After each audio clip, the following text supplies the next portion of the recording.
dihormati sekalian, ke program Bual Bicara Buli Cyber dan Gangguan Dalam Talian yang bertajuk Kecam Orang Lain, Sendiri Tak Nak Ubah. Bersempena Hari Keselamatan Internet 2021. Bagi memohon berkat majlis kita pada hari ini, dipersilakan saudara Daniel bin Hisham, pelajar asasi Universiti Pertahanan Nasional Malaysia, untuk memimpin bacaan doa. Dipersilakan.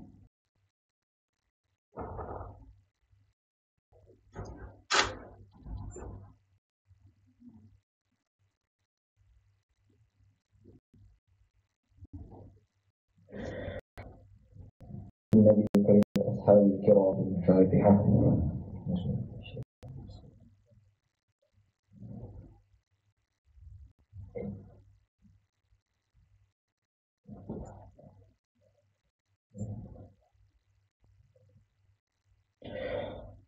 أعوذ بالله من الشيطان الرجيم بسم الله الرحمن الرحيم الحمد لله رب العالمين والصلاة والسلام على سيدنا محمد وعلى آله وصحبه أجمعين. Ya Allah, Ya Rahman, Ya Rahim, sesungguhnya kami berhimpun pada petang yang mulia ini bagi menyatakan kesyukuran di atas kurniaan-Mu yang tidak ternilai. Justru itu, kami memohon agar Engkau berkati dan rahmatilah perjalanan majlis program Bual Bicara bersempena Hari Keselamatan Internet 2021 pada petang ini, Ya Allah. Ya Allah, Ya Dzal Jalali wal Ikram, sesungguhnya segala apa yang wujud dan berlaku di muka bumi ini, semuanya di atas kehendak-Mu, Ya Allah. Sehubungan dengan itu, kami memohon agar kami diberikan kesejahteraan, kesihatan dan keselamatan yang baik dalam mendepani hidup yang penuh dengan cabaran dalam era yang maju dengan pembangunan teknologi. Ya Allah, Ya Fattah, Ya Alim, kami juga memohon agar program yang berlangsung ini dapat memberikan manfaat dan pencerahan yang terbaik dalam menangani masalah cyber yang sering berlaku dalam kehidupan seharian. Semoga segala perkara negatif yang wujud di alam cyber ini dapat dielakkan daripada terus menular. Rabbana atina fid dunya hasanah wa fil akhirati hasanah wa qina adzabannar. Sallallahu ala sayyidina Muhammad wa ala alihi wa sahbihi wa baraka wa sallam. Walhamdulillahi rabbil alamin.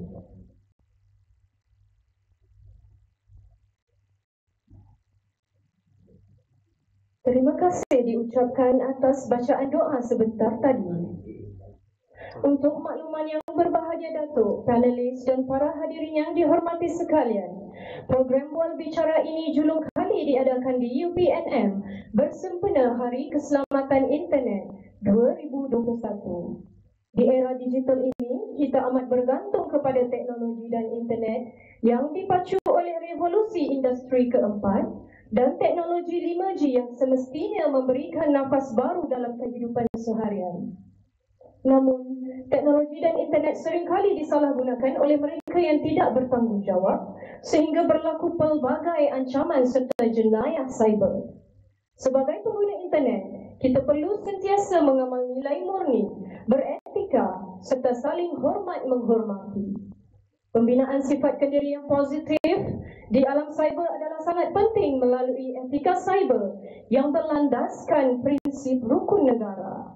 Program ini dianjurkan untuk memupuk dan meningkatkan kesedaran warga UPNM dan pelajar tentang keselamatan cyber agar lebih bertanggungjawab apabila menggunakan teknologi dan internet. Di samping meningkatkan pengetahuan warga UPNM dan pelajar dalam realiti buli cyber di kalangan rakyat Malaysia.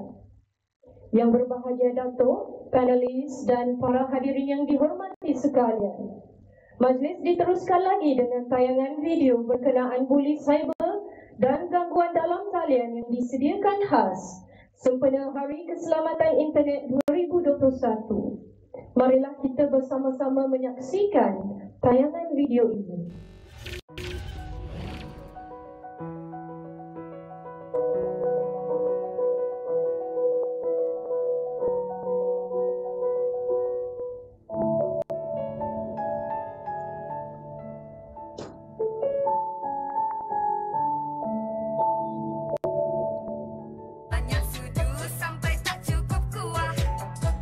Hitam boleh tutup dengan jubah. Kecam orang lain sendiri tak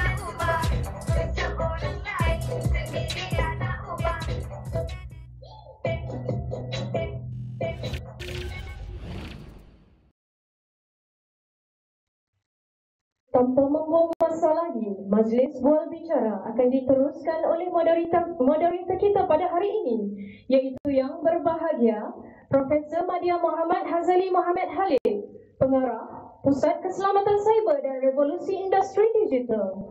Oleh itu, majlis dengan segala hormatnya mempersilakan yang berbahagia panelis dan moderator untuk naik ke pentas dan seterusnya memulakan bual bicara. Dipersilakan.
Bismillahirrahmanirrahim. Assalamualaikum warahmatullahi wabarakatuh. Salam sejahtera, selamat petang semua. Pertama sekali, alhamdulillahirabbil alamin wassalatu wassalamu ala asyrafil anbiya'i wal mursalin wa ala alihi washabihi ajmain. Terima kasih Dr. Diana selaku pengurusi majlis.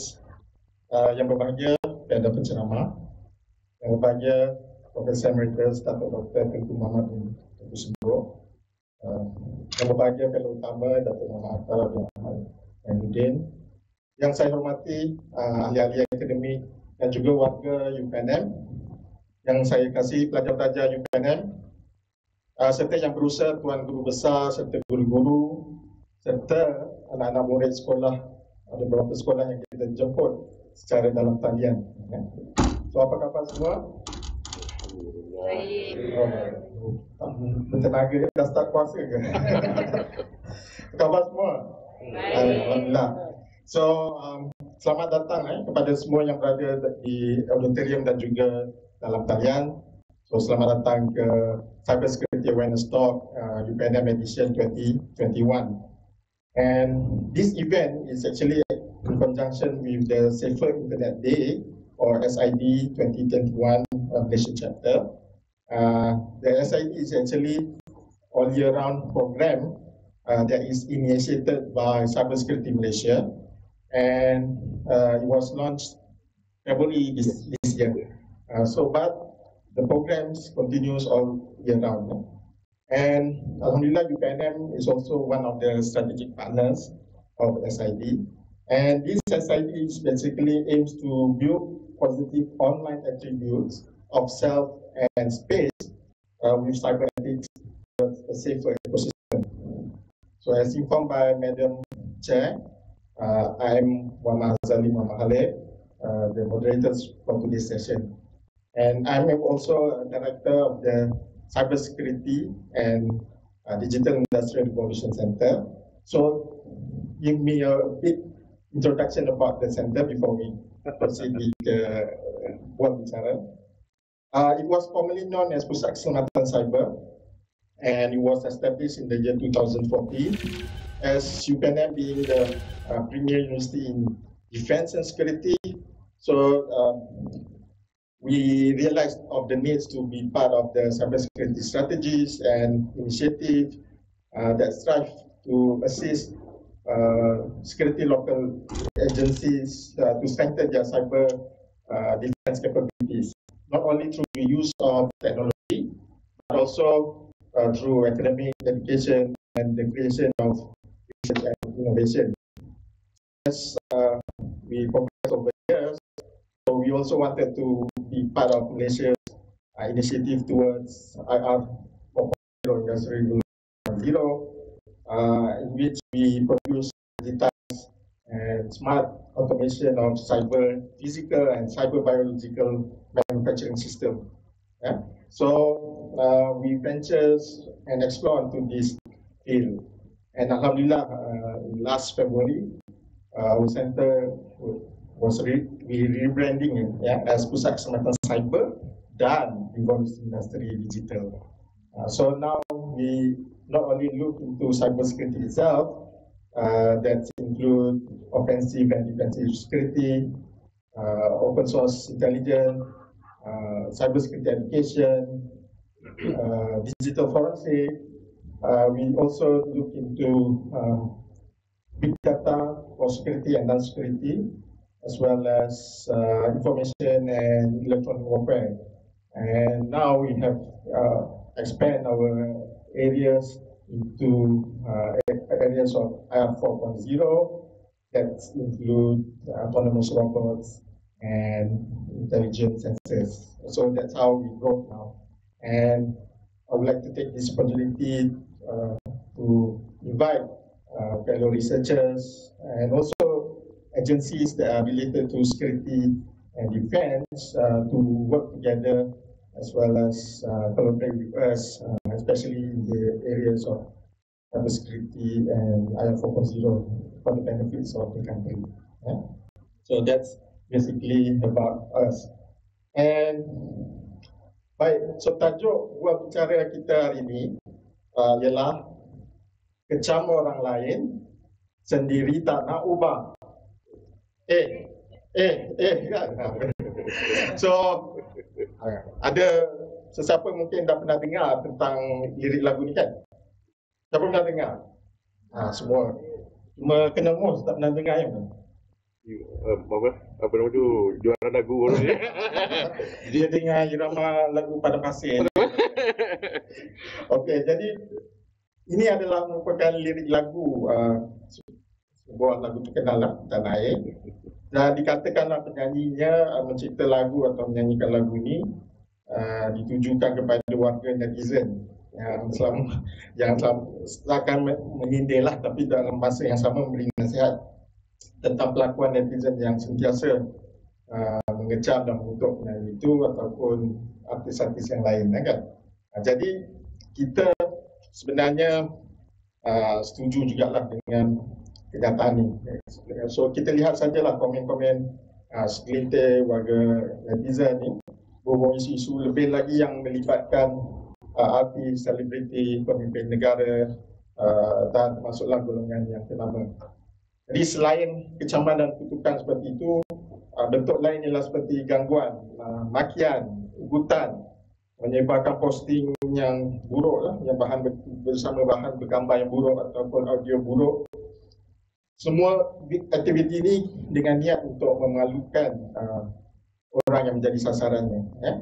Dan pelakuan-pelakuan yang agresif dan berulang kali ini dilakukan menggunakan peralatan dan perisian media elektronik dan digital, termasuk ICT dan juga mobile phone. Dan ruang cyber lah yang menjadi medium perhantaran posting-posting yang berniat buruk dan jahat ni, yang boleh menimbulkan kesan buruk kepada mangsa ataupun actually give harm to the victim in many negative ways.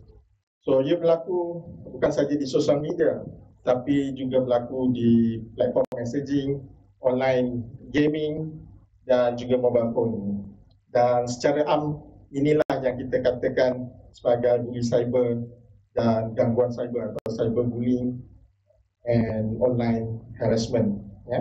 And this cyberbullying and cyber harassment ni are not targeted celebrities macam tadi ataupun influencer ke politician, but the act is happening everywhere.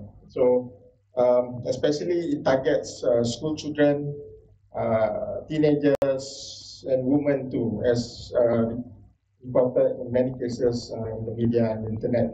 And why such of this event happening? Because during the nowadays during the pandemic COVID-19, most youth and adults connect to the internet and social media either for the purpose of education, works, or even leisure. And they spend most of the time online, and that is when using social media is very vulnerable to them.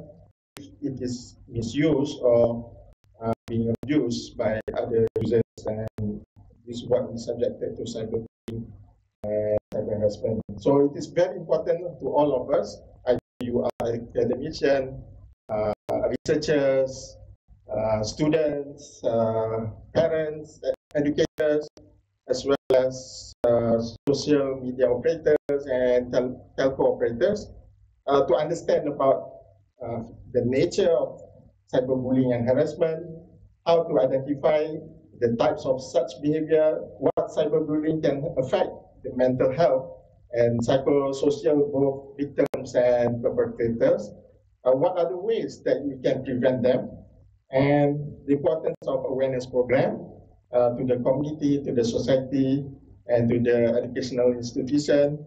And last but not least, how laws and legislation can combat cyberbullying and cyber harassment, especially in Malaysian context. So on that note, I'm very pleased to introduce all of you, our esteemed speakers who are very well versed in the mentioned areas. And first, on my left, yeah, is Lieutenant Colonel Mustafa from Cybersecurity Malaysia.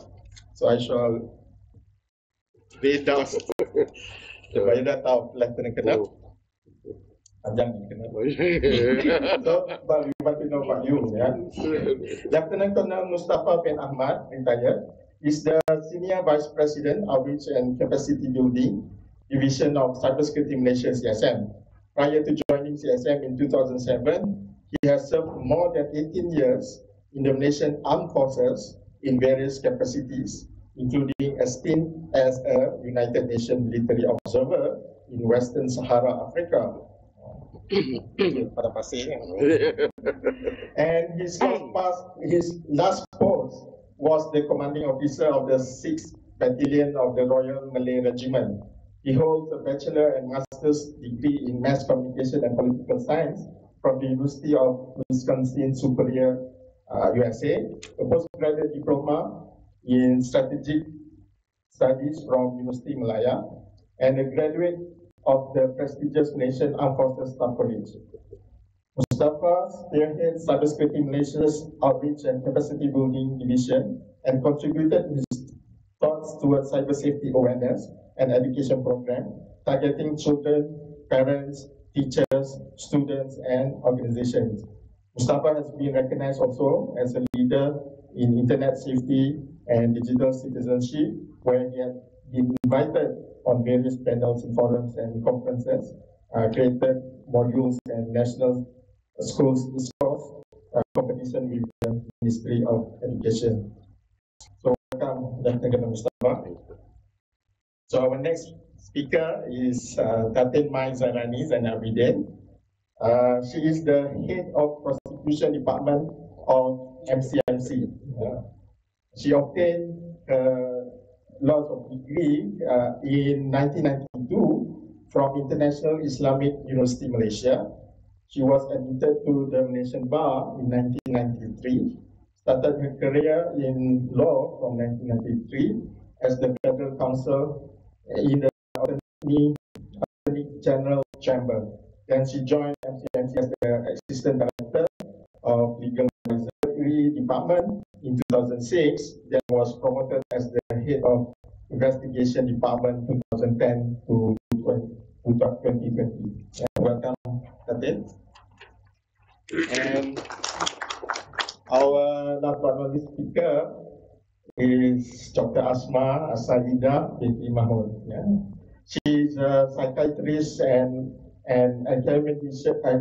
academician in the Medicine and Defense Health Faculty of NDUM since 2019.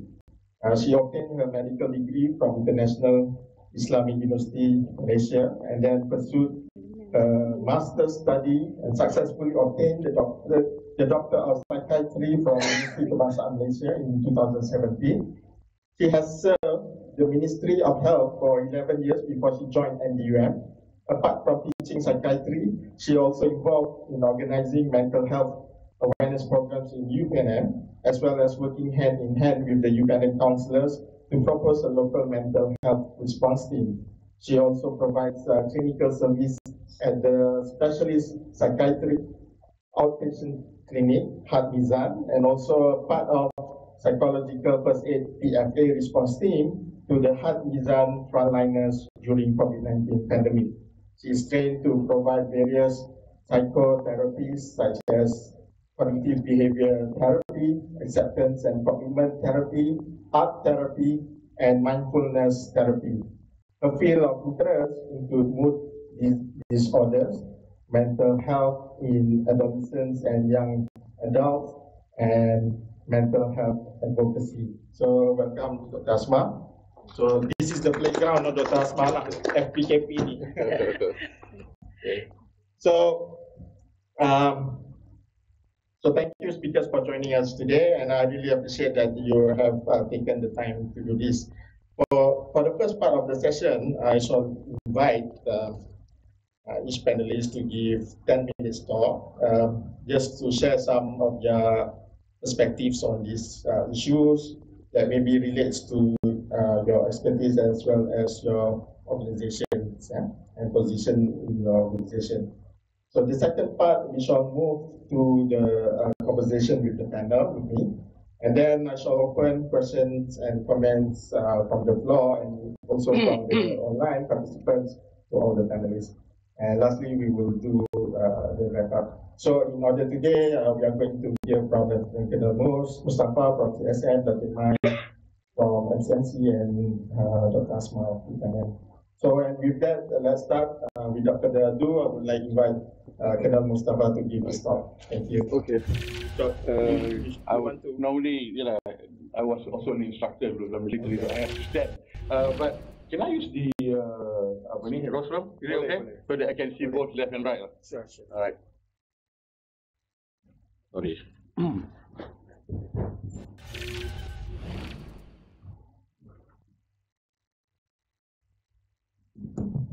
Bismillahirrahmanirrahim. Assalamualaikum warahmatullahi wabarakatuh. Salam sejahtera dan kita bersyukur kepada Allah Subhanahu Wa Taala kami berkurnia dapat bersama-sama pada petang ini. And I feel really teruja kerana PNM menjemput saya pada petang ini.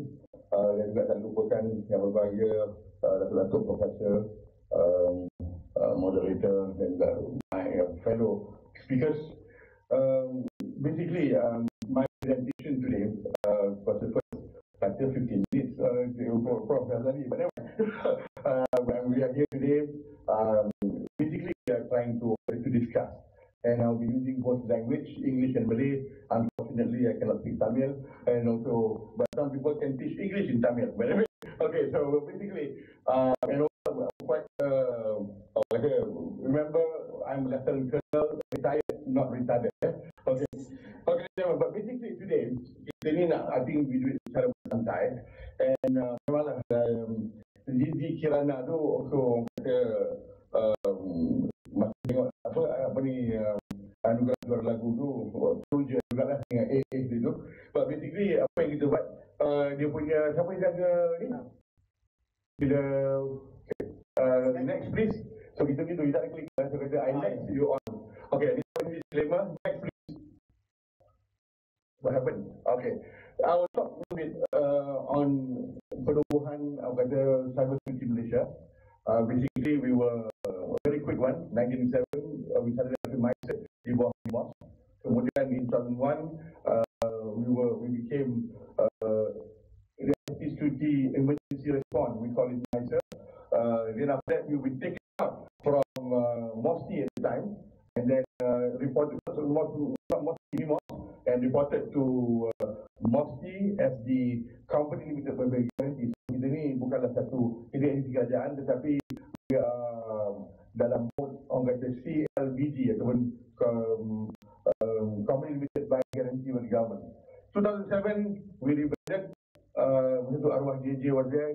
I was there at the time. He told me and the CEO at the time, you all kata buat kerja dengan apa yang namakan you all ni dengan apa yang buat kerja. So he named us Cyber Security Malaysia.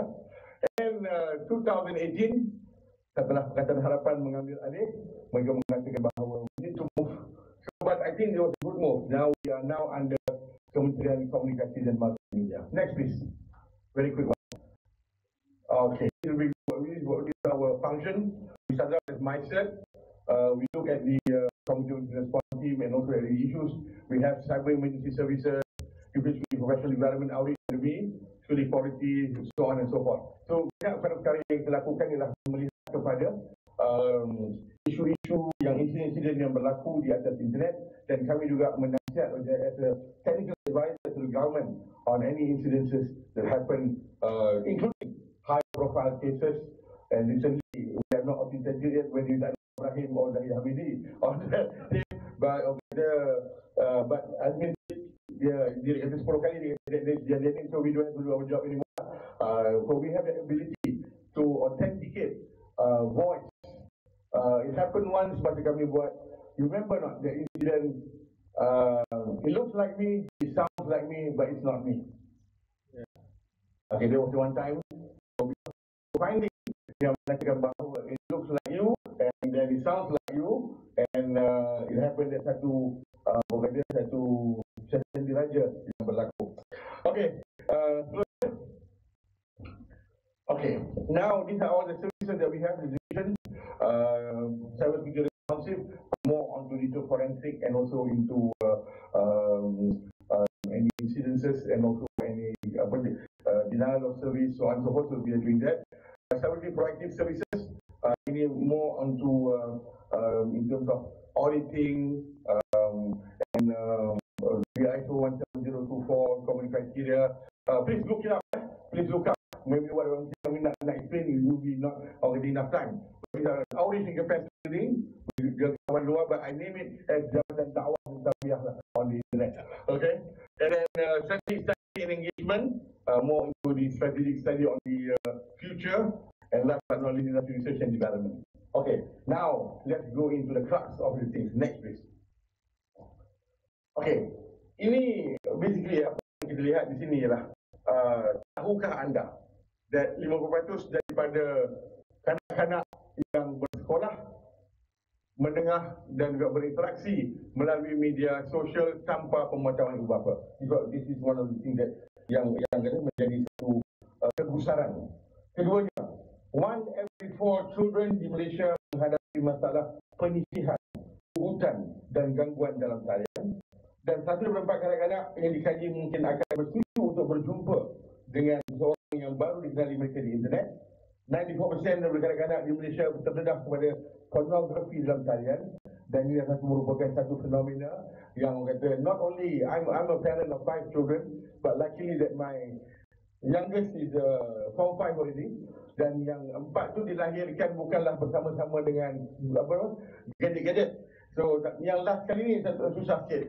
So every night at 12 o'clock midnight I switch off the internet. Itu je, beda dia go and play game and everything, so on and so forth. And so konon-kononnya I pakar, tapi because of that teenager susah juga because nak menjaga mereka apabila mereka berada di atas internet. Dan satu lagi lah, 60% daripada kes serangan seksual bagi tempoh Januari September 2017 adalah melibatkan kanak-kanak. So next please. Okay, let's see some of the video dan menceritakan sedikit tentang landscape of what's happening today. Please mainkan.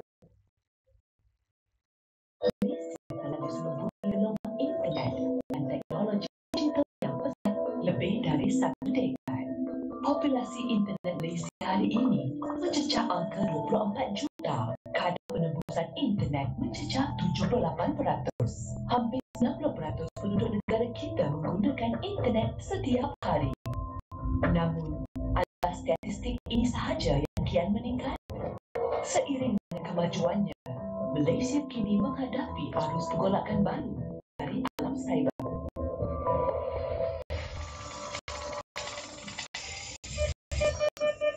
Dunia cyber, aktiviti melawan undang-undang menggunakan komputer atau peranti rangkaian. Polis Diraja Malaysia mengesahkan bahawa lebih daripada 70% jenayah komersial adalah jenayah cyber, melebihi jenayah penyelundupan data. Haris Iskandar berkata, statistik adalah nyata. 41% golongan dewasa menjadi mangsa jenayah cyber. Wanita Malaysia telah menjadi sasaran utama sindiket jenayah cyber. Mangsa akan diukur memberikan wang supaya gambar-gambar mereka yang kurang elok tidak dimuat naik di media sosial.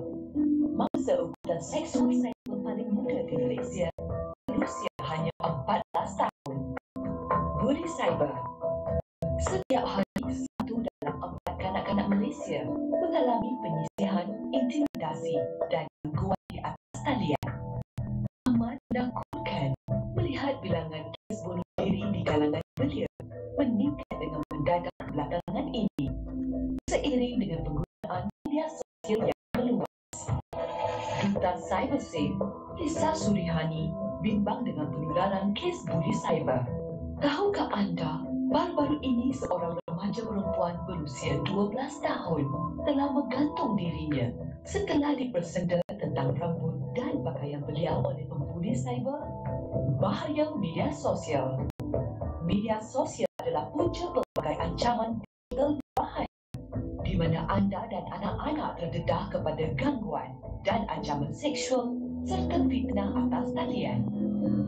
Lelaki ditahan kerana memperkosa teman WeChat yang berusia 14 tahun. Seorang gadis mendakwa diperkosa beramai-ramai oleh sekumpulan remaja lelaki yang dikenali melalui WeChat. Malaysia sudah menjadi lubuk sasaran pemangsa seks dan mereka kini memburu mangsa terbaru mereka, anda atau anak-anak anda di media sosial. 50% pelajar sekolah menengah berinteraksi dalam media sosial tanpa pengawasan ibu bapa. Tahukah anda dengan siapa anak anda berinteraksi ketika ini? Ketagihan internet. Ketagihan internet semakin menular di kalangan belia Malaysia. Satu laporan yang dikeluarkan Suruhanjaya Komunikasi dan Multimedia Malaysia (SKM) menunjukkan bahawa 94% anak-anak Malaysia terdedah kepada pornografi di internet. Jika anda rasa anda dan anak-anak anda masih selamat di alam cyber, fikir semula. Kerajaan Malaysia giat memangras ancaman alam cyber dengan menggubal undang-undang baru, mempromosi kempen kesedaran dan menzahirkan inisiatif-inisiatif berinovasi. Indeks Security Cyber Global menilaikan Malaysia di tangga ketiga daripada 193 negara bagi komitmen dan usaha untuk memperkukuhkan keselamatan alam cyber. Ladies and gentlemen, I do have to apologize. Some of the statistics are quite old. We're talking about 2018, 2019. But then again, the issues are still relevant dari segi apa yang berlaku pada waktu ini. Okay, next please. Yes. Okay, next. Okay, these are all the issues yang berlaku pada waktu ini tentang buli cyber yang saya katakan tadi, iaitu kajian Microsoft menunjukkan buli adalah satu masalah dalam 4 dalam 10 remaja dan dewasa terlibat. Dan di Malaysia 33% pengguna, iaitu 36% dewasa dan 20% remaja terlibat dalam kajian buli sebagai sasaran pembuli. Dan seterusnya, next. Lihat juga ancaman teknologi, walaupun kita semakin peka akan perkongsian, tapi masih lagi terdedah. Ini yang, I think this is very important, ladies and gentlemen, in terms of privacy. Banyak antara kita lagi, window kita ada PDPA, namun kesedaran apakah hak-hak tuan-tuan dan puan-puan dan apakah masing-masing masih lagi samar-samar. Kita masih lagi menerima panggilan-panggilan telefon yang tak tindak. Dan silap-silap orang kata some of the your profile has been taken over, and then some people on the internet been selling your data, and this happening rampantly dan menjadi satu perkara yang memang dilihat serius oleh pihak kementerian dan juga pihak-pihak berkuasa. Next please. Dan oleh kerana pandemik, next please. Okay, of the coronavirus ni, we've been locked up in our room, in our house and everything. Dan secara tidak sengaja kita telah menjadi penagih internet dan kebanyakan malangnya they will say that lelaki boleh menjadi ketagih dengan pornografi dan remaja akan meluang terlampau banyak masa untuk bermain komputer dan melari media sosial. Next. Dan kita lihat juga next bahawa satu perkara ini kebablasan cyber, whether the parents do know what to do with their children in terms of kita itu menjadi kawan, bukan menjadi penghendap ataupun menjadi stalker kepada anak-anak, dan how to behave atau how to talk to them. So these are the things quite important. And last but not least, bapa pula perlu sediakan persekitaran internet yang selamat. Because we can see katanya peningkatan kes online grooming, iaitu antun cyber katanya, iaitu untuk orang dewasa cuba mempengaruhi terutamanya remaja-remaja untuk melakukan berbagai perkara yang tak senonoh lah. And it's happening, dan alhamdulillah sekarang ni there is a law against sexual grooming. Okay, next. Now only we come in. Ada masa lagi, Prof? Boleh, okay? Okay. Basically, okay, these are all the standard academic orang kata definition. Iaitu any form of text using text and photos via messages. So anything using the electronic media yang ni basically is called cyberbullying. Next. Okay. Kita pernah lakukan satu kajian. I think this for yang MCMC, but I think Datin will talk about it. Way back in 2018-2019. Basically, the issues and challenges of cyberbullying is that awareness. Iaitu kebanyakan daripada masyarakat kita sama ada tidak mengambil peduli ataupun tidak tahu bagaimana untuk membuat laporan. Pada waktu ini saya rasa kebanyakan social media sekarang ni ada prosedur, ada laporan apa yang boleh melapor. Kalau tuan-tuan dan puan-puan mungkin kena basically kena harass ke atau apa, you can see, I'm sure you're familiar with it, but please look at the private setting on your social media, whether it's Facebook, Instagram, Twitter and everything. There is ada 3 dots kadang-kadang ke atas tu, at your profile. Use that. Kalau you feel that you are being harassed, you are being orang kata ni, and later on I will tell you on how kita boleh orang kata menghindar perkara tersebut. Dan kebanyakan juga kita berkata next we did an identification. Next please. Cyberbullying ni, we go through the 3 process lah: people, process and technology.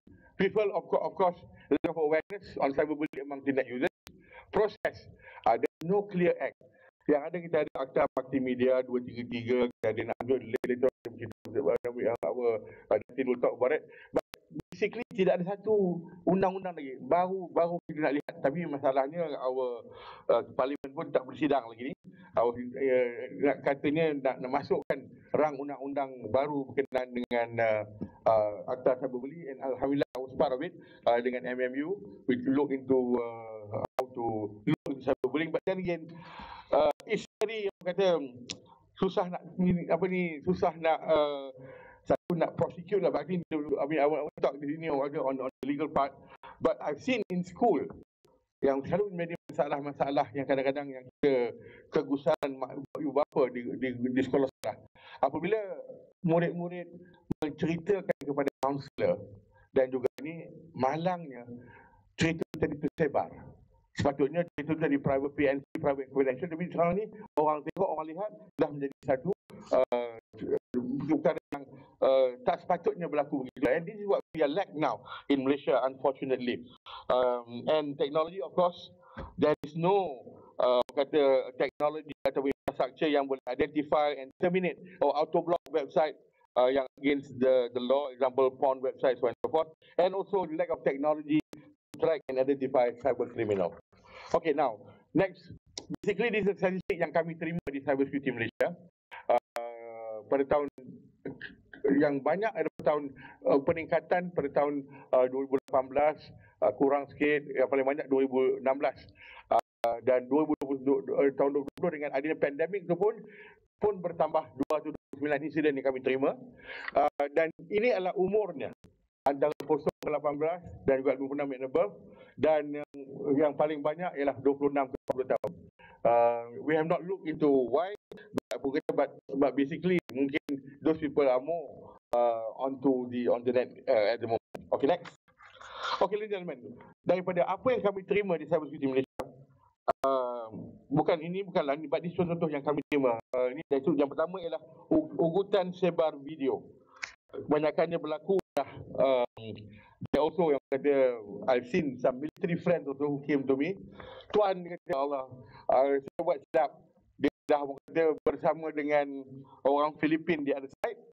Then dia kata, I show mine if you show yours. So what happened? Unfortunately dia dah tangkap gambar orang tu dan dia nak sebarkan. Dia tahu wife dia punya orang yang victim tu punya wife Facebook, apa nama ni, dia punya Instagram and email, so on and so forth. Dia kata menggugut.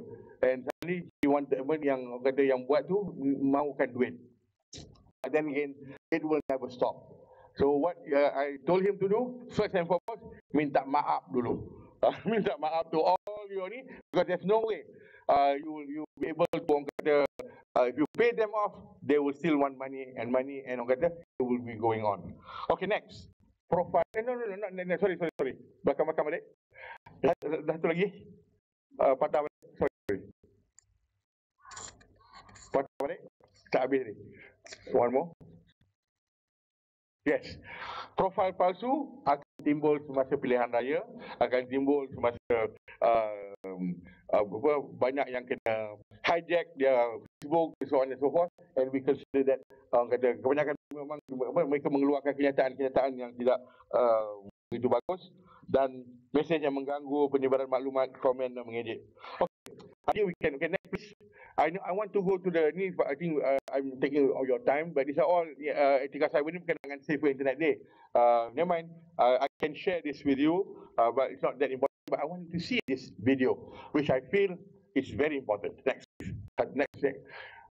One lagi. One more. Satu lagi. Okay, fine. I want you to see this. It's very good. Kawan yang macam ni, mula-mula tu, bila nak spend time, mesti letak ramai-ramai. Tapi, bila dah berani sikit, mula keluar 2 orang. Bila dah mula suka tu, hari-hari mesej. Makan, minum, tidur, semua nak update. Saya tengok, ramai kawan-kawan saya yang buat macam tu. Jadi, saya ingat, itu benda biasa. Saya pun, okey lah. Jadi saya send je gambar. Hari-hari mesti send gambar. Ada sekali tu saya pergi sekolah. Saya tengok budak lelaki semua pandang saya semacam. Patutlah dia share gambar tu dengan orang lain. Time tu saya rasa saya ni bodoh sangat.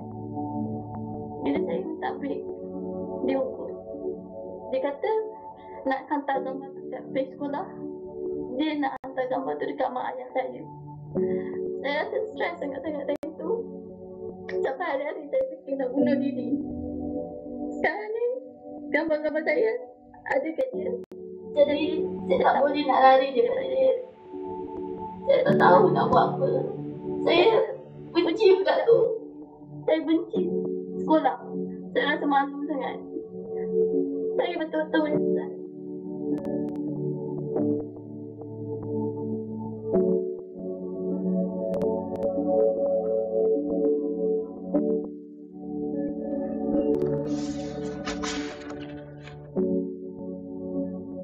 Okay, gentlemen, I think I stop dulu situ dan kita akan teruskan. Terima kasih.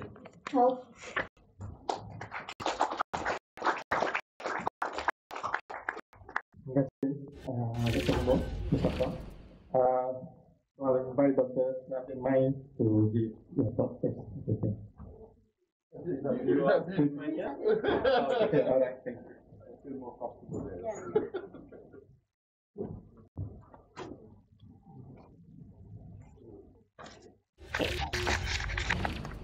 Assalamualaikum, salam sejahtera, Datuk dan juga para hadirin, and also the one yang di dekat talian. So saya Maizah Rani Zainal Abidin.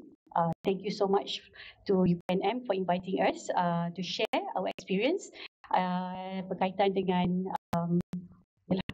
topik kita cyber. So before I proceed, I would like to, just now kan, Colonel dah cakap macam-macam. Practically, she has explained what is cyberbullying. So now it's my turn. I probably talk a little bit of legal as what he said just now. So you got to bear with me because it might be sleepy. And probably to share with you cases that we investigated. Okay, so because sekarang ni yang tengok dalam video tu is actually happening. Okay, and case-case yang saya, because before I became a prosecutor, I was investigating for 10 years. And the people that I met, the suspect that I met, mostly are your age. Okay, so would like to share with you and hope this will be some consideration kepada you all before posting anything. Think before you post. Okay, let's start. Okay, kita ada sekarang ni dalam era globalisasi. So dalam era globalisasi ni kita penggunaan internet is widespread sangat. Everybody, it has become a keperluan. It has not been necessity, but we have to have it because it's a part of our daily life. Okay, so there's no doubt about it that internet is good.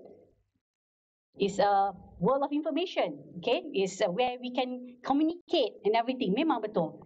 Tapi at the same time juga, there are some people who using internet for purpose of committing cybercrime. Okay, so internet itself, there is banyak ancaman. Macam kena cakap, ancaman internet banyak. Okay, kalau kita tengok daripada sini, penipuan, cheating, that's the scam.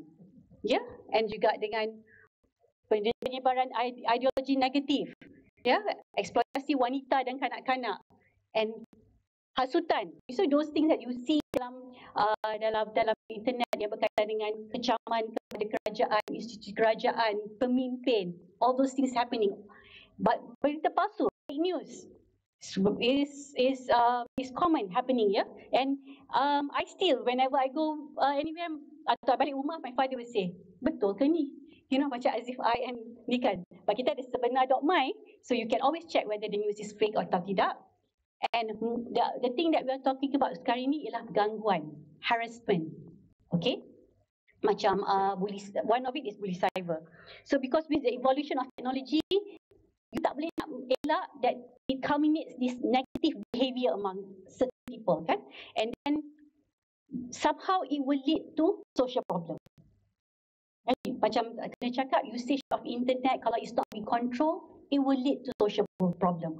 One of social problem is cyberbullying. Okay, what is cyberbullying? Kena dah cakap. So what is the difference between cyberbullying and traditional bullying ni? Why does people resort to cyberbullying? Do anybody know? Let's have an interactive section. Let's have interactive. Do anybody knows why does people resort to cyberbullying and the traditional bully? Vicky, bangun. Anyone want to say anything? Kenapa? Saya tak ada hadiah. Kalau ada hadiah, okay, cakap ada hadiah. Ada hadiah. Jadi siapa nak? Why do people resort to cyberbullying? Yes, we want to know. Maybe you guys have ideas. Why do we resort to cyberbullying? Simple, yes. Good, you have good. Okay, clap. Yes, anonymity. That's a good point. Anonymity. You don't know, kan? Lagi? Cyberbully, borderless. Kita bully traditional, kita pergi sekolah, kena bully. Kita pergi uni, kita bully. Dia berhenti kat situ, balik rumah, kita ada safe zone. Cyberbully, it continues throughout sampai bila-bila. It keep on harassing us daripada sekolah sampai ke rumah. Betul tak? Widespread. Okay, dia speed cepat. Masuk aja, keluar immediately. All the posting. Okay, and then another thing, dia widespread. Maksud saya widespread ni macam cyberbully you dengan dia je lah. Tapi cyberbully traditional bully antara kita dengan perpetrator tu. Cyberbully hantar kepada semua. Okay, I will share you cases where it has impacted students. Okay, and then impact daripada cyberbully tu macam-macam, which is to me is very deep.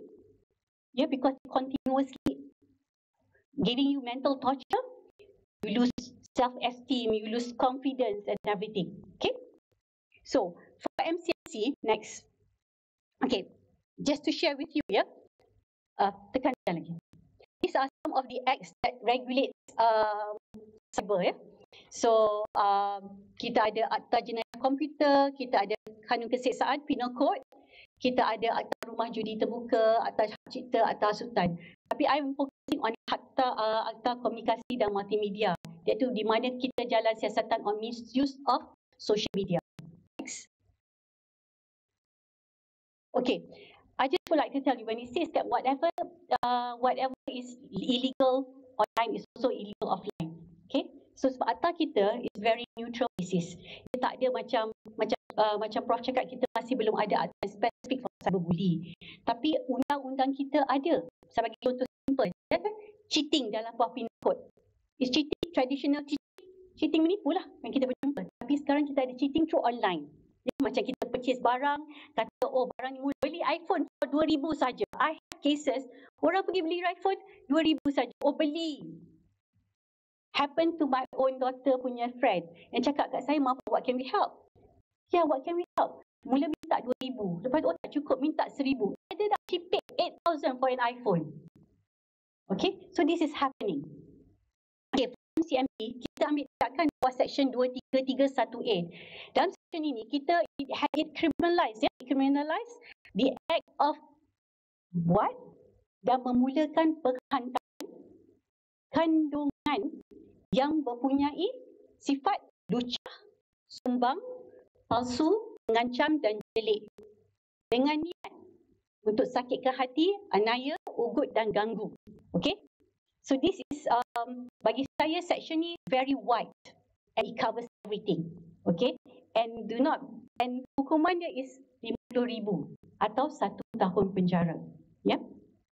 So bagi saya this particular section is very generic, is very huge. Sebab saya rasa I would share with you some cases which we have like investigated, ya. Bagi contoh, this is an ongoing cases. Saya tak boleh nak sebut nama, melibatkan pelajar sebuah uni.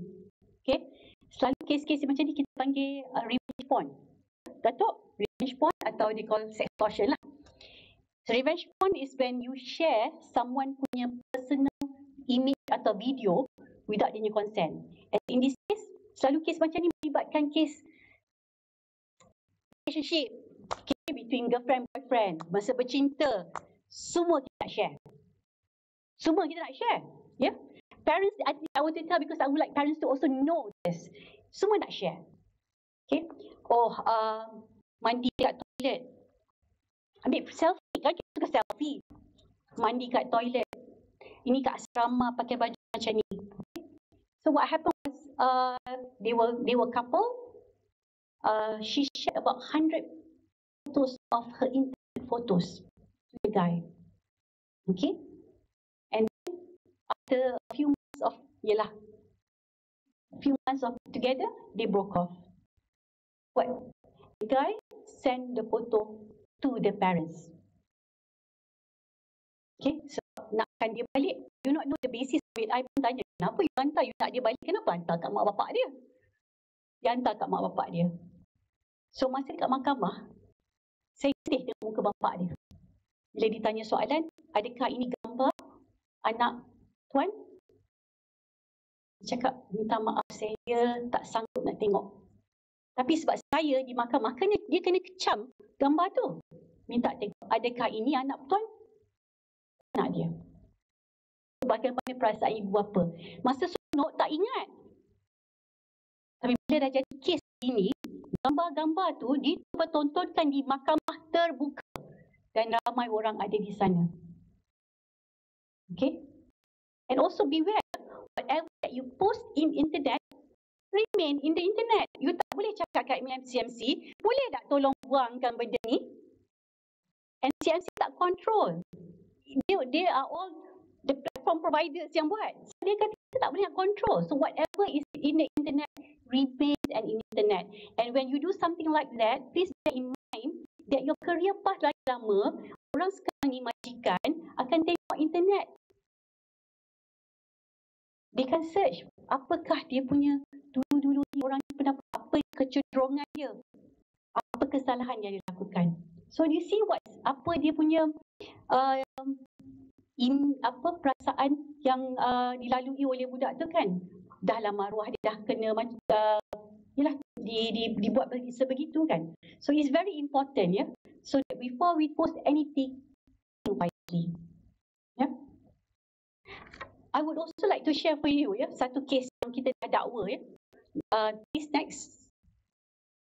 Okay, this case betul. Kes ni I will share with you because melibatkan pelajar uni luar negara. Dia berkawan dengan dia telah menerima ugutan daripada teman lelaki dia lah, ya, bekas teman lelaki dia, dan yang kata nak menyebarkan gambar lucah dia, gambar-gambar lucah dia di WordPress, Blogspot, dengan kalau tak salah saya Facebook pun ada. So what happened here was they broke off. She was with the boy when she was 16 years old. She was a minor. We wanted to catch him on that, tapi sebab dia lambat buat laporan, so when she went, it only happened when she went already dah pergi ke uni tersebut. So dia bila dapat tahu yang the girl tu nak bertunang and everything, the guy start kacau balik. Kacau and wanted to post. Bila ugut dia. What do you think? He did that. He sent the photo of the girl ke Mara. He sent the photo of the girl to the uni. Not to mention to the family. Okay. Saya bawa kes ni sebab saya rasa this is the first time kita dapat tindakan oleh mahkamah. Dalam mesti kita dapat tangkap dia, kita dapat identify. You see, because when you buat cyberbullying, you leave digital footprint. Betul tak kena? So we can track you down. So when we track you down, kita bawa dia, tangkap dia, and then kita bawa dia ke mahkamah. Dan dia sebab dia post gambar tu kan pada dalam 3 platform, Facebook, WordPress dan juga Blogspot. Dia dituduh 3 pertuduhan. Dan di sini first time mahkamah menjatuhkan hukuman 1 tahun bagi setiap pertuduhan to run consecutively. Dia dapat 3 tahun. Okay. So mahkamah dah mula sedar betapa seriusnya kes begini. Ini adalah contoh kes, they call it revenge porn. So this is one of the case. So tapi at the same time you have to understand kan, dia kena tuduh. Tapi macam mana pula dengan victim, mangsa kan? Because this thing all continuously menghantui dia sebab benda tu ada dalam internet. Yeah? Next.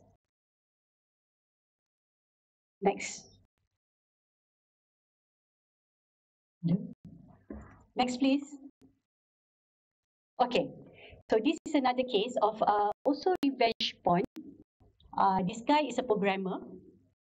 Dia minat dekat dia punya taman, kawan sekerja dia. Jumpa dia, kata dekat dia nak berkenalan, tapi dia tak minat, marah. What he did was he posted kandungan yang palsu, kepada it.com. You know what is the kandungan? Dia bagi nombor telefon that girl dan kata that girl to offer sex services. So she has been harassed by people who want sex services. And the next thing he did was nak menjatuhkan lagi maruah perempuan ni. Dia hantar gambar yang dia dah template, gambar lucah, dia template muka perempuan tu, dan dia hantar email kepada pegawai tinggi kerajaan dan menteri. Saya dapat aduan ni masa tu ialah daripada Tan Sri Syarizat. Dia punya pegawai khas hantar kata terima email sebegini. You see what can be done? So as in this case, this guy, we found him. We went to him. He did that di pejabat. So we went to the office, ambil dia punya komputer, kan? And then buat forensik, dapat jumpa konten dalam komputer tu, dapat jumpa dia guna email tu dalam komputer tu, dapat akses sebagai pentadbir. we brought him to court. And masa kita bawa dia ke mahkamah, memang dah ada evidence. What else you have? Email tu email you, kan? You apa tak boleh, you have access to that particular email. Komputer tu komputer yang digunakan di pejabat. Itu memang you duduk, you ada saksi kan? Bosses you menjadi saksi mengatakan memang itu tempat place dia. So we brought him to court and he was charged untuk dua pertuduhan. Pertuduhan pertama he was charged 13,000. Pertuduhan kedua dia charged for 15,000. He had to pay 28,000. Okay. So these are some of the cases we are sharing, and probably later we'll share some more. So cuma what the point I'm trying to say now is that I have been exposed to all this. I have been exposed to students. You know, when kita tanya kenapa buat macam ni, oh sebab marah. Kenapa buat macam, kenapa bertindak macam ni? Sebab dia tak nak dia balik jadi friend saya. But those are short term. You as students, there are a lot of things that you have to do. Benda-benda sedikit macam ni is considered as revenge porn, as cyberbully, even simple thing ya. Kalau kata let's say for example kita dalam satu group, ya, group WhatsApp, kawan-kawan ramai semua, tiba-tiba you block seorang tu. That is also considered as cyberbully. Yeah. So I have a few other cases to share, but then I would do it later. So I hope nanti mungkin we have a question and answer session and we can share further. Alright? Terima kasih.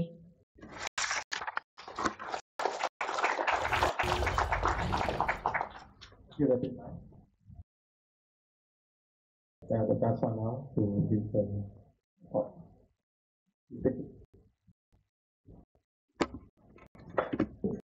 Assalamualaikum warahmatullahi wabarakatuh. Saya Dr. Asma Sedah Mahmud. Saya adalah pensyarah perubatan daripada Fakulti Perubatan dan Kesihatan Pertahanan UPNM.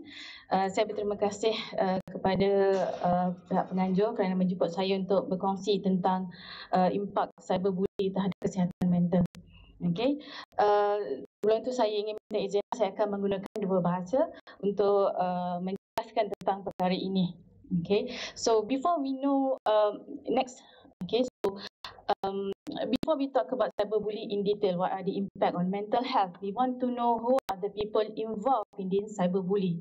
So basically there are four categories. So the first is the bully, second is the victim, the third interesting group is the bully victim, and the fourth one is the bystander. So bully is commonly male, okay, and they were described as someone who is aggressive, manipulative, exploiting other people, and they are lack of empathy. And for the victim group, these more commonly described more female than male, okay, and there were some vulnerable individuals, okay, and they have low self-esteem and sometimes they have inadequate or ineffective coping skills. So the third group is the interesting group where there are bully victim, where these are the one who bully, they have history of being bullied and now they become the bully themselves. Okay, so this type of group, they have high level of anxiety and depression. Okay, and the fourth group is the bystander, is the one who observe the bully incident. Okay, so they can be active bystander where they try to help the victim, or they can be a passive bystander, so they do nothing basically about the cyberbullying incident. Okay, next. Alright, so study shows that most bullies, their motive are actually for entertainment. Okay, and entertainment, self-empowerment, and the last one is revenge. Self-empowerment, because what happens when someone bully others, especially in a cyberbully platform, in the cyber platform, because there is an unequal power between the bully and the victim.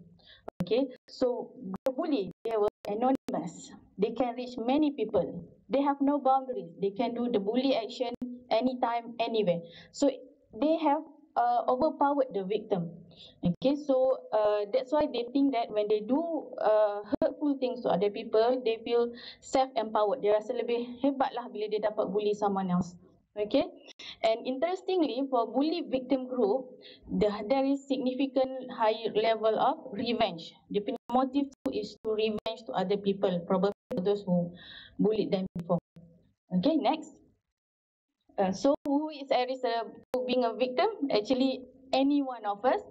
Okay, not only the celebrities and the politician or high-ranking individuals, but study also shows that those who are internet naive, young teenage girl, and those with underlying intellectual disability, or those who in vulnerable group of people. For example, they have poor social background and then have poor family support. So these are the vulnerable group of people who are always looking for support in the internet, but instead they got bullied.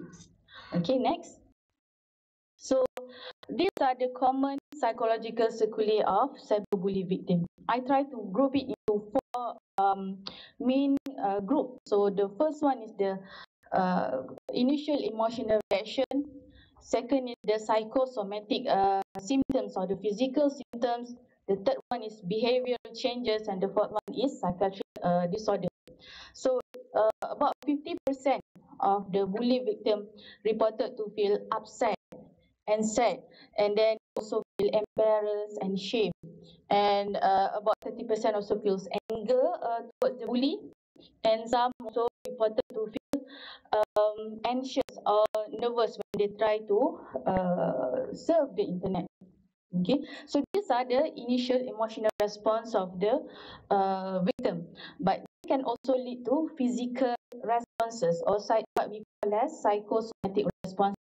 The physical changes or the physical experience is due to the psychological state of mind. So they can come with complaint of headache, poor sleep, poor appetite, low energy, and having unexplained body pain or symptoms. Okay, so another group of impact is we can always see this in when there is changes in the behavior. For example, commonly occur in school-going children or university students. When you saw someone who has been a victim of a bully, suddenly they absent from classes. Or someone who has performed fairly well during school, but suddenly you saw that there is decline in the academic performance. Or someone you saw that they were being calm and cooperative in class, but suddenly has a lot of outbursts of anger. Or totally they have change of the personality, they become more quiet. Okay, so these are the type of people that probably a victim of cyberbullying. And if these three category of symptom is not tackled properly, it can lead to more serious problem like psychiatric disorder. Okay, so for example, depressive disorder, where someone would feel severely depressed and low mood for more than 2 weeks, associated with loss of interest and inability to feel happy and contentment when doing things that they loved before. Or and also associated with low energy, low appetite, poor concentration, tiredness, and eventually leading to having suicidal thoughts. I'm going to talk about it later. Okay, and other part of the symptoms that we are most concerned also is the anxiety symptoms, where they can come with panic attack whenever they try to surf the internet. They have this panic attack. So remember, university student now, because of the pandemic era, we are using the hybrid system of teaching and learning, right? So they like it or not, they have to present themselves in the using the internet. So for someone who has history of being bullied by cyberbully, they have to endure the presentation of themselves to the internet with extreme anxiety symptoms. So this can lead to another disorder. Okay, and some students who become a victim of the bully, they can also resort into alcohol or drug abuse. So this is maladaptive or ineffective coping mechanism, which creates more problem than before. Okay, next. Alright, so I'm just going to share some true story. I cannot share my patient's story because it's a PNC, but this is what I found out in the internet, quite a popular story as well. Next. Okay, the suicide of Miss Amanda Todd. Okay, she's a 15-year-old Canadian girl. Okay, so the problem started in 2009 when she was actually manipulated into exposing herself to a stranger via webcam, and of course the video and the picture was recorded, and she was threatened for that apa penyebaran gambar lucah itulah. Okay, so since then she reported to feel extremely fearful and anxious, until to the extent that the parent had to move her away from the current school to another state, to another city. But the bully follows. Okay, so the bully assimilate with the new friends and eventually managed to actually spread the photo in the internet. So that is the moment when she started to feel sad, depressed, and having panic attack. And she resorted into taking alcohol and drug abuse.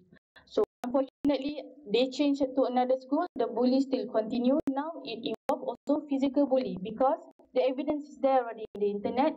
She was mocked at the new school, so it continues. So it led to her first suicide attempt, but she survived. Okay. However, it doesn't stop there. So because of persistence of depressive symptoms and ongoing problem at schools, so eventually I think in October 2012, she posted a YouTube video, My Story, Struggling, Bullying, Suicide, Self-Harm, and soon after that she was found dead at her home. This is a sad story, loss of a precious 15 years old girl because of cyberbullying. Next. Okay, so don't forget our famous K-pop star Gohara and Suli. They also committed suicide because of related to issues with cyberbullying and also revenge porn. Okay, and next. Okay, and in Malaysia in 2019, okay, this is a story of a teenage girl who kills herself after the Instagram poll voted for her to die. Okay, she has underlying history of problem at home, and then she is in a vulnerable state. Okay, probably she is having depression, anxiety, and so on. And she was asking, should I please vote L or D? L is for live and D for death. And 69% of the follower voted for death. This is a very sad story of our society now, because that 69% can come from any one of us. Okay, so if we are not aware that how our vote ataupun our own post, single post that we think it is harmless, it is actually contributed to someone's life. Next. Okay, and this is the most recent case, I think reported 2 days ago. Okay, but most disappointing part of this news is actually about the insensitive comment from the leaders, where they tend to blame the victim instead of condemning the action of the perpetrator. So are we going to change or not? Okay, kecam orang lain sendiri tak nak ubah. Okay, so are we going to change now? Because this insensitive comment, if you go through all any Facebook posts or any social media posts, there's a lot of comment that is really inappropriate. Okay, but are we going to see another case of suicide in Malaysia? Okay, next. Okay, so I think I end my first part is with one death is too many. Together we can make a difference. Thank you. Thank you, Akmal. So, the next round we'll talk about in detail about your presentation. So, the first question to Colonel Mustafa. So, let's talk about the preventative measurement. So, one effective way is through educational programs and awareness programs. So far, Kecam dengan agensi strategik partner CSM. So, can you share about who are the targets of the program and macam mana keputusan program tersebut? Terima kasih. Alright, terima kasih Prof. Madia Al-Tazali. Jadi kami di Cyber Security Malaysia, we do have a few programs. We started out in as early as 2010, whereby we call it Cyber Safe. SAFE itu the acronym for Security Awareness for Everyone. So it was launched way back in 2010 by the former Deputy Prime Minister come Minister of Education, which is now the Prime Minister. Dan Sri Mahyudin launched dekat Kota Marudu. At that time I was there. Yang berhormat Datuk Maximus Ongkili, kawasan beliau kat Kuala Lumpur. So basically, this is quite important what we are doing in cybersecurity Malaysia, because everybody is also doing bits and pieces of awareness program. Only recently, NAKSA, in fact, when we before NAKSA became NAKSA, this has been ongoing together with Professor Hazali. Remember, we did the PICS atau Pelan Induk Keselamatan Cyber tu. We were together dengan we try to put that thing together. What we yang masalah sekarang yang berlaku when people, organisation, especially government agencies, ministry do bits and pieces tu, yang masalah ni dia tidak targeted the right group, targeted redundancy and tidak tidak menyeluruh. So alhamdulillah, the last time when AXA came into being with our work, pass it to them, and then they take over, and insyaAllah there will be sort of a framework di mana masing-masing ada tugas masing-masing. Especially macam MC ada klik dengan bijak, kami ada cyber safe dan yang lain-lain, di mana you should not be targeting the same people, but then again you go to different segment, for example for children, adult, and now the worst part at the moment, ladies and gentlemen, yang minta maaf cakap dah, warga emas merupakan orang yang paling banyak membawang dan juga banyak viral at the moment. So, dan dia kena scam, betul. Mereka mendapat news terus viral, dan bila anak terima, mak aku apa betul lah ni. So but this is happening because right now perhaps orang kata benda baru, and masalahnya warga emas ni mempunyai authority. When they say, people believe. So ini kami kena sebab we are trying to do cradle to dia punya awareness program. Some of the things that we are doing also at the moment, kita juga tidak melihat kepada kanak-kanak tadika. We're not trying to make awareness to the kanak-kanak tadika, tetapi pada guru-guru. Malangnya setelah kalian lihat pada past 2-3 years yang dia lihat bahawa di guru-guru tadika mempunyai permata, dia proses permata iaitu untuk mendapat sijil untuk become untuk tadika. Tidak ada satu pun mata pelajaran yang berkenaan dengan keselamatan cyber. And we are looking into that. We have produced some books.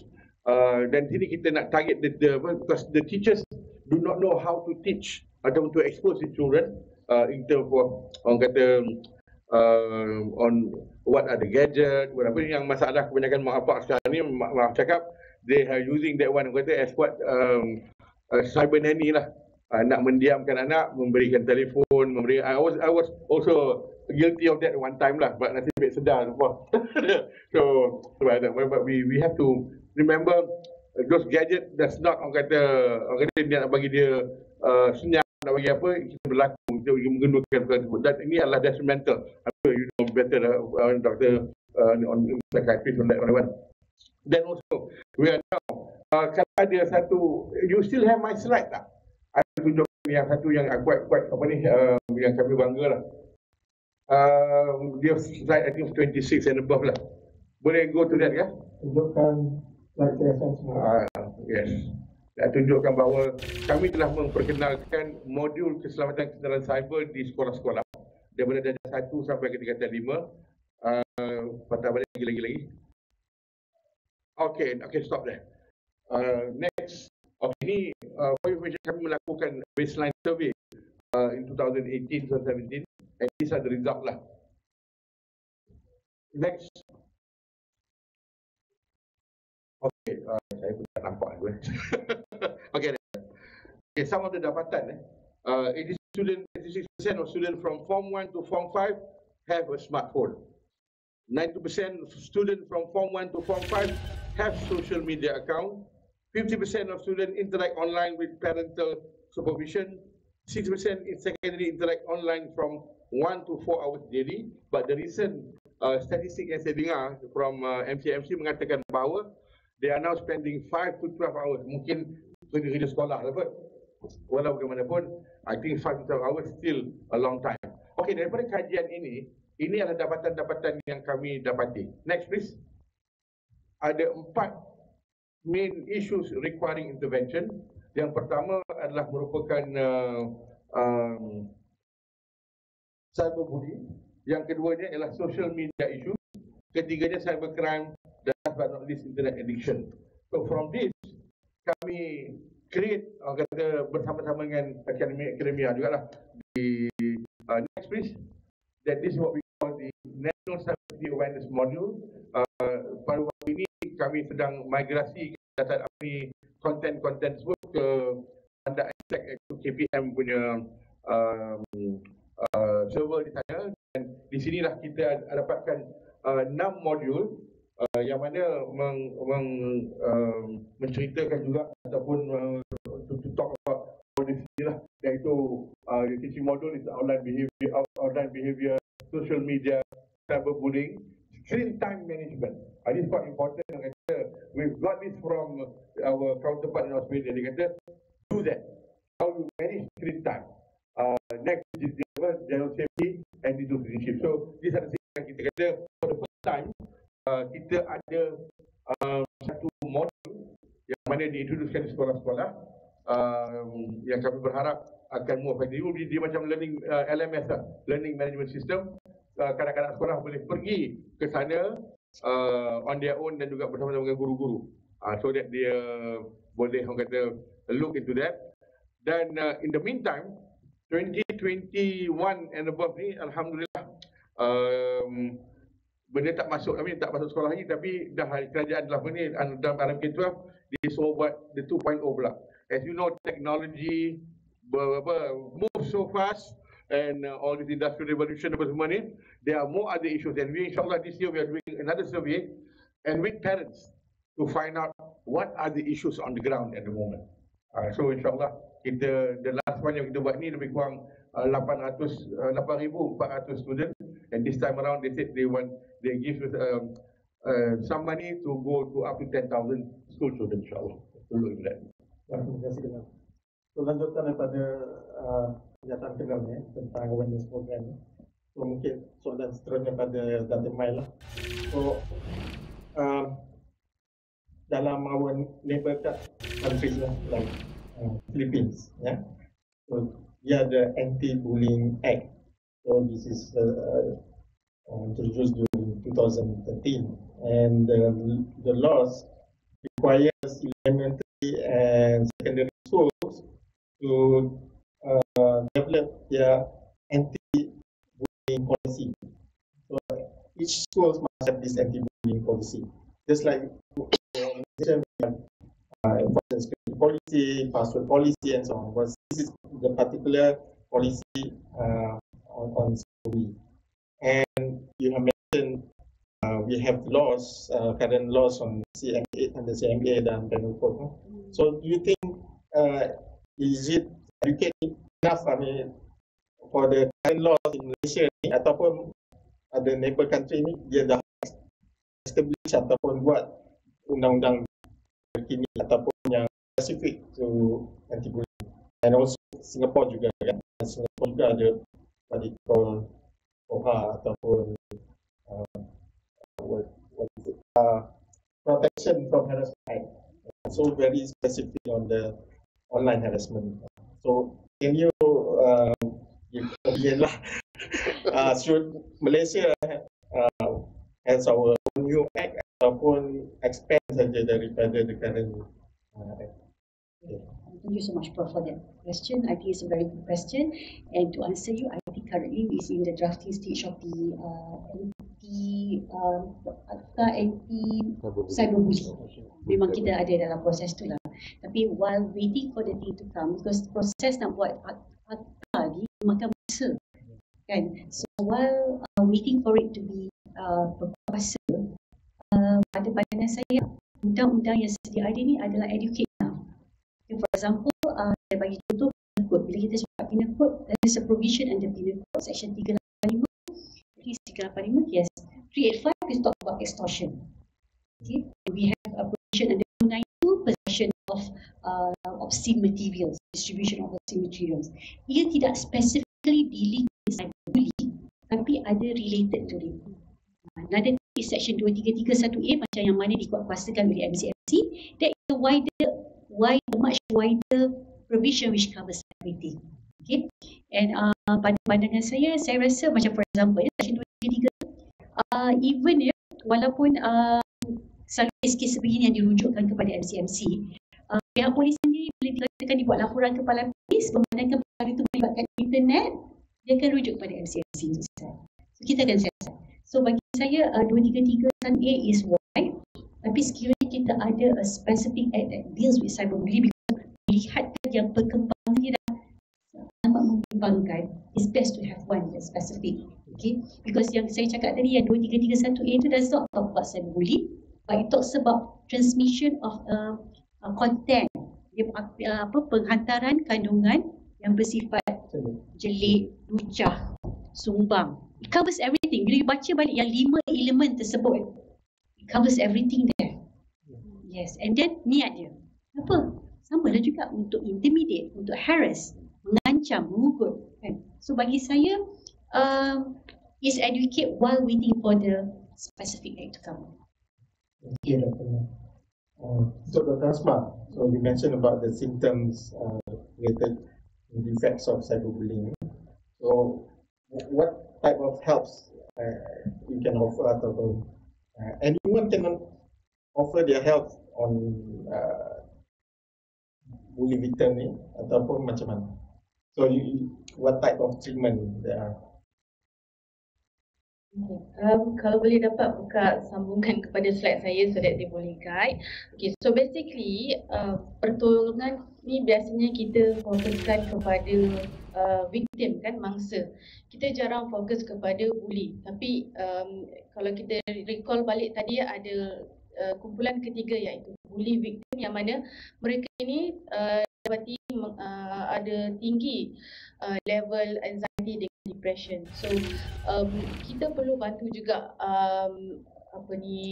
mereka yang membuli others ni supaya mereka tidak gain the self empowerment tu by hurting others. Instead they need to do something else that is more helpful to themselves, because the cyberbully ni dia hurtful forever to the victim. Okay, because whatever stay in the internet is in the internet kan. Okay, so it's in the next slide. Okay, so next. Okay, next. Okay. Alright, next. So how can we help the victim? It depends on your current position, current situation. If you are a friend or if you are a bystander, okay, throughout the group that I mentioned there, always listen, because you know the power of listening. All of the victim, actually not all, around 40% of the victim, they said that the reason why they don't want to report this bully incident is because they feel like nobody listen to them, and there's nothing can be done to undo the incident. Okay, but the power of listening is actually you will be able to access all those 4 items that I said in terms of the symptoms, so that you will know whether your friend or the victim of the bully need more professional help in the sense of their psychological needs. Okay, so for school counselor, for example, okay, we have to pay attention to the children or students who actually shows frequent absenteeism or outburst of anger, any change of behavior that is abrupt following the bully incident, because these are the precious time for us to intervene, because if it is not done properly, they can become another set of bully, or they can have a long-term psychological, they can develop long-term psychological distress or disorder like depression, anxiety, and personality disorder. And if I may recall the first video that Lieutenant shows to us, okay, the crying girl. Okay, so if that happened at tender age, 15 years old, can you imagine what will happen to her in another 40, 50 years? Okay, that hurt, that scar, it will stay inside the victim. Okay, and it is part of our task actually to help them.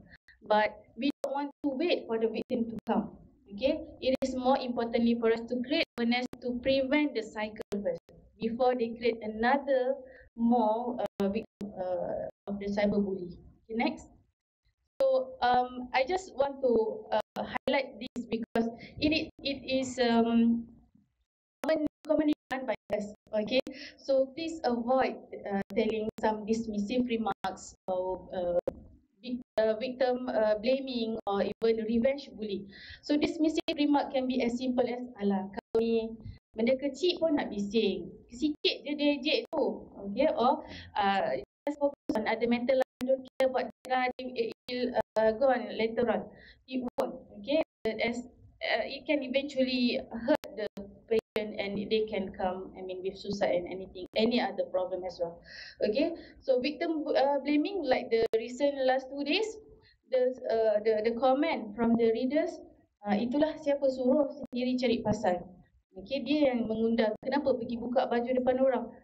That type of victim blaming will prevent the victim to come forward and look for help. Okay, instead we need to focus on the perpetrator's action and try to prevent that from happening. Okay, and another one is revenge bully lah. So kita pula encourage dia, kita bully balik the bully, so it won't stop the cycle. Okay, next. And okay, so we can offer some empathetic responses, as simple as, I saw that someone is telling something bad on you online. Are you okay or not? You need tell me anything. Or if you don't know what to do, I don't know what to do, but can I help you to look for someone who can help you on this matter? Okay, so you offer help. Okay, because you might not know, one day is your turn pula nak kena benda tu. Okay, na'udzubillah. Okay, then what we do actually for those who actually become the victim, so we on our side, whatever that past is past, but how are they going to live with that past matters. Okay, so usually apart from performing the treatment, medication and therapies, okay, so we also help them actually to guide them how to live with such traumatic past. Okay, so sometimes they were able to move on with a lot of guidance and help from everyone, not only the psychiatrist. Psychiatrist plays only small part. The larger part is family, friends, and the larger circles of the patient's life. Okay, right, next. And what happens if you are the victim of the cyberbullying? Right, get help from the appropriate platform. Okay, and I just want to highlight for UPNM, we got this. You can reach out anonymously to our counselor through the drop message, or you can book the appointment through with the UPNM counselor. Okay, so or if you have some other symptom that you think need help, you can go to the health center and get appropriate assessment for that. Okay, next, this is the flyers for the drop message. So we try to encourage students actually anonymously drop their message there to explain about their psychological symptoms, and so that they feel that they won't be judged or they won't be penalized because of telling the symptoms. Hopefully that this will work later. Okay, thank you so much. Terima kasih. Mungkin saya nak balik pada Dr. Asma.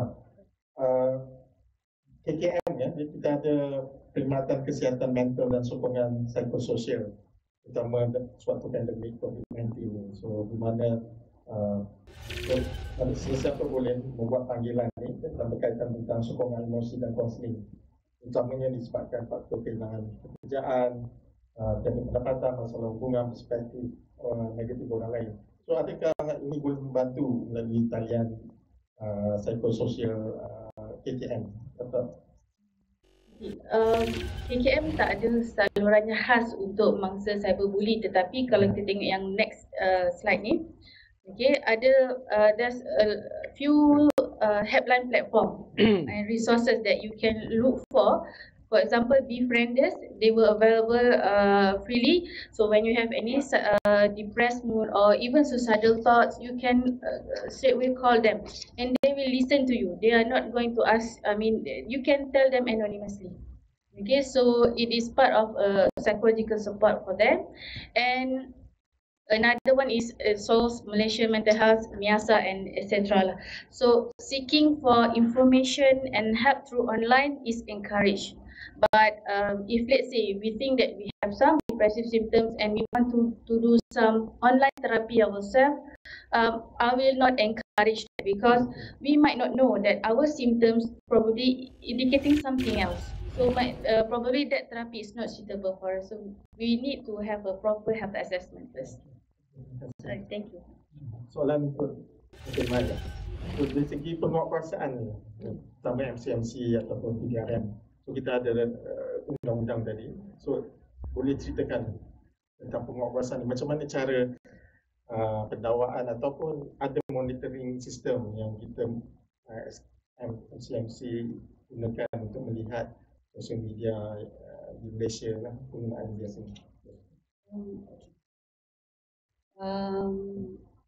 Sama ada PDRM atau MCMC, kita bertindak berdasarkan aduan. Meaning that sesiapa yang mangsa perlu buat aduan di aduan lapor polis ke PDRM, dan sekiranya PDRM berkata ini untuk tindakan MCMC, dia akan pergi ke MCMC lah. Aduan kepada MCMC boleh buat sama ada melalui atas talian atau sendiri datang. Buat sendiri masa COVID ni, they will request to be done atas talian. Can be so most of the cases yang kita ada, we do not have, because there's so many websites, there's millions of websites kan, so we don't do monitoring in that basis. What we do is, macam kes-kes yang saya cakap tu hanya adalah berdasarkan kepada aduan pengadu datang kepada kami dan buat aduan. And then bila selalunya bila buat aduan tu, kita galakkan bila benda tu berlaku, datang dengan segera. Jangan dah lama 2-3 bulan baru nak datang, because it will be very difficult for us to track the suspect. So selalunya bila datang, kalau katakan aduan tu datang dalam masa sebulan tu, kita dah boleh dapat identify siapa suspek dia dan kita boleh ambil tindakan selanjutnya. Kes-kes yang banyak yang kami siasat yang saya rasa mungkin saya nak share, which I think this one is a bit yang kami baru ambil tindakan di Mahkamah Magistrat Alor Gajah, kerana ia melibatkan a child. Okay, this is what happening. Saya rasa dah sampai ke tahap ke dalam rumah dia suspek ni adalah kawan kepada abang pengadu. So kita kan selalu ajak kawan-kawan datang ke rumah. So ajak datang ke rumah. What the suspect did was, adik pengadu ni tengah mandi, ambil gambar adik pengadu. The suspect was and then dia bawa balik, ni kawan ni. Kalau kita dah jemput kat rumah tu, kena tu maknanya sama kawan rapat lah kan. So dia pergi hantar mesej kepada pengadu, saya ada gambar, kalau tak nak saya sebar, have sex with me. And he was a minor, below 17 years old, below 18 years old. He was 17 masa kejadian. He was 17 years old. So what I'm trying to say, this has come to our own household. Okay, and then what happened was di mahkamah kita dapat identify, because phone guna dia, sebab your phone is registered under your name, even though it's registered under your parents' name, to be able to identify. So pergi ke mahkamah, the trauma pengadu nak datang ke mahkamah, trauma suspect still pelajar datang ke mahkamah itself is already enough. So memandangkan dia pada tarikh kesalahan tu, he was a minor, was tried in the child court, juvenile court. Juvenile court ni in camera lah, tak ada orang awam, dia saja kan. So kalau katakan dia bukan minor, dia open court lah. So dalam kes ni mahkamah berpandangan yang okay, he has done his license. So kita panggil pakar ada psikologi kan, dia panggil untuk bagi because they evaluate him, dan nasihat mahkamah. What is the best hukuman kepada orang ni?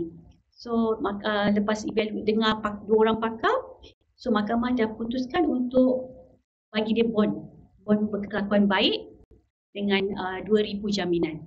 Dan dia kena report kepada balai polis untuk 2 tahun. So you see, this one benda-benda macam simple macam ni juga kan. It has penetrate into the household. Tapi then again, Prof, I just want me to stress, kita mungkin ada pelbagai undang-undang. Dia pelbagai undang-undang, tapi tak semestinya that is the last. Bagi saya, undang-undang is the last resort. What should be done is macam kena cakap the awareness. To solve this problem is not by just bringing people to court. If you ask me, bringing people to court, cases are increasing. Does it mean that awareness is not effective? Bagi saya, penting parental monitoring. Parental monitoring, parents has to bertanggungjawab mendidik anak-anak what is right and what is wrong. Parental monitoring is important. Awareness program is important. Media releases is important so that orang tahu. Kadang-kadang kes-kes macam ni report kecil je dalam surat khabar. So it has to be collective effort in order to, because this is not a simple problem. This has become Malaysia has been number 2 in Asia Pacific, 6 in the world. It's something that is it needs to be addressed. Kan? So bagaimana nak address? So, daripada rumah kita sendiri. Bagi saya, I'm so passionate about this because ini anak-anak kita. I pun ada anak, saya pun ada anak kecil. Bukanlah anak kecil, anak saya pun. Tapi these are the remaja yang ingin mencuba. Kan? Why do they feel that they are not loved? That they have to hear from other people? Saya bercakap dengan victim. Saya bercakap dengan suspek. Kadang-kadang memang saya rasa nak ambil buku pok je kan. That's the best way lah, because saya rasa macam, why are you doing this? Why are you putting your career and that? You pergi ke mahkamah dan dijatuhkan hukuman, habis. Yeah.